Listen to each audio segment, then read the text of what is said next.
Hi there. I decided to record this video because when I was looking for an ESL job in Vietnam, I didn't find a video of this kind. I bumped across another video of a young lady who was teaching in South Korea, and I thought it was a fantastic idea to describe all the possible options of working in a particular country. For me, it wasn't completely unknown. I knew Vietnam. I've been to Vietnam a few times. I had a friend who worked as an ESL teacher in Vietnam, and I had visited her at some point well prior to my decision to find a job in Vietnam, and it was in my plans for a long time.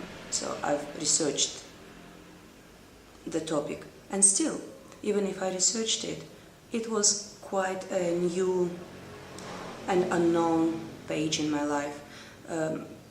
So I would have been grateful to somebody if they informed me about all kind of aspects of working and living in Vietnam. There are different opportunities in different places. If you find a job in a big city, the options would be slightly different to a place where I work in a small town. Well, first of all, a lot of people, a lot of foreigners look for a job in a big city, which makes it a little bit overcrowded. Therefore, the services of foreign teachers valued less, or let's say foreigners get paid less money, but it's much easier to find a job, and a big city offers a lot of interesting things, of course, if you are into nightlife, adventures, clubs, meeting people, bars of a big city, then of course it's a primary attraction for you. But then the schools normally do not offer accommodation. You have to rent it. They pay less, and probably you will find accommodation quite far from your school, so you would have to spend some money on transportation, taxis for example, which are cheap, and still, altogether it would become a portion of your expenditure, regular expenditure, or you would have to invest into a motorbike or scooter, most likely scooter. And it's also not that cheap, and when you are about to leave, you would sell it at a loss, of course. So, plus, having a scooter brings a lot of risks. For example, a risk of an accident, which is a very common thing here. If anybody observed local traffic, it's not surprising that there are accidents here. So it is something to take into consideration. Still, it will be quite a cheap living. Of course, because Vietnam is a very cheap country. If you find a job in a smaller place, in a smaller town, there would be probably very few foreigners. Therefore, the pay for your services would be much higher. The school in a small rural or provincial area would offer an accommodation normally, and normally it would be quite close to school, which is convenient, and you won't have to invest into a scooter, which is good for me because I really don't feel like riding a scooter around Vietnam. It's not the safest activity. Unfortunately, when the school provides accommodation, you have little say what kind of accommodation you will get. For example, my school provides a house for the foreign teachers which belongs to the school. and it's a nice house, but if it was my choice, I probably wouldn't choose this place because it is on a very busy road. It is very late at night, the whole town is asleep, but you can hear cars still keep passing behind me, and during the daytime it's very, very active. I cannot say that I don't like it, but it wouldn't be everybody's cup of tea, and sometimes I would like to have peace and quiet, but it's nearly impossible to get here. So this is a downside. My friend who lived in a big city, Da Nang, chose her own accommodation, and it was in a very private place, and it was very nice, but it was far from her school. Here, unfortunately, I don't have a private apartment all to myself.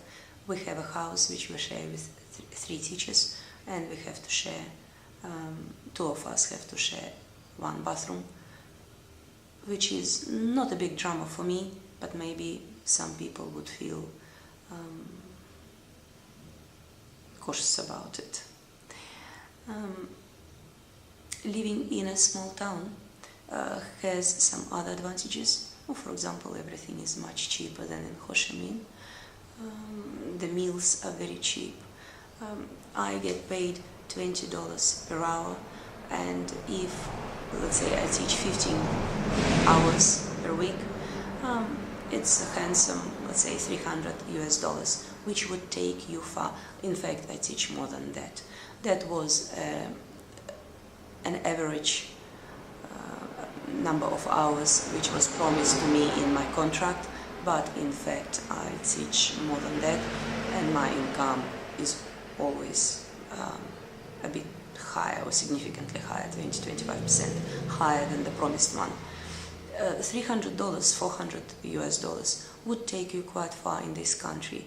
For example, having a meal in our school cafeteria, which is a very good, nice meal, costs 15,000 dong, which is something like 60-70 US cents. Having a meal in a place somewhere outdoor, in the eatery outdoor, they are not flashy places, but the food is of a good quality, clean places, and I've never been sick in Vietnam because of the food.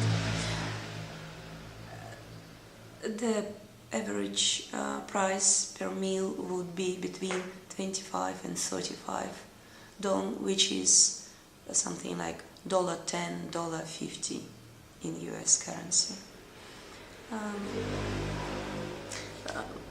For example, to have your manicure and pedicure done in our little town, the full set is 40,000 dong, which is like $2, less than $2.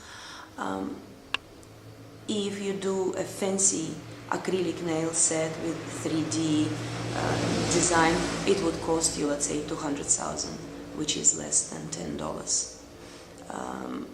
To have a 30-minute massage is also 40,000 dong, which is the same, about $2, less than $2. If you do the same things in Ho Chi Minh, it probably would cost you, or at least double. I know that a full manicure and pedicure set in Ho Chi Minh would cost you probably 140. This is something to take into consideration when you calculate what do you want to get financially from your stay in Vietnam. Certainly, it is a very nice country, very safe. I work at night, no problem. Never felt threatened in Vietnam in all my visits. People are very accommodating. The language barrier is very strong, of course. I'm in that age when I wouldn't be able to learn Vietnamese. It's very hard for me. So language barrier is there, but people are willing to help, to accommodate. I have no problems. teaching, well, obviously a lot depends on the type of school and the type of management you're going to meet. I found my school owners to be very considerate, very educated in the Western ways. All children of the owner had education in the United States or Australia, so they all have very good understanding of Western mentality. Communication with them doesn't provide any difficulties. The conditions of work are very tolerable. So I would say, in comparison with my other experiences, I have very pleasant impression about Vietnam, and I would say it's one of the few places where you can get a really good quality reward at a very cheap living expenditure. You still can make some money in Vietnam, and at the same time you can enjoy the location, the safety, the friendliness of people. Very easy to make friends in Vietnam, and it's close to Asia, so traveling is another very pleasurable aspect. You are close to so many countries. There is a lot to see and learn, so I would definitely advise adventurous people to try Vietnam as a very decent destination for their ESL aspirations. Thank you for watching.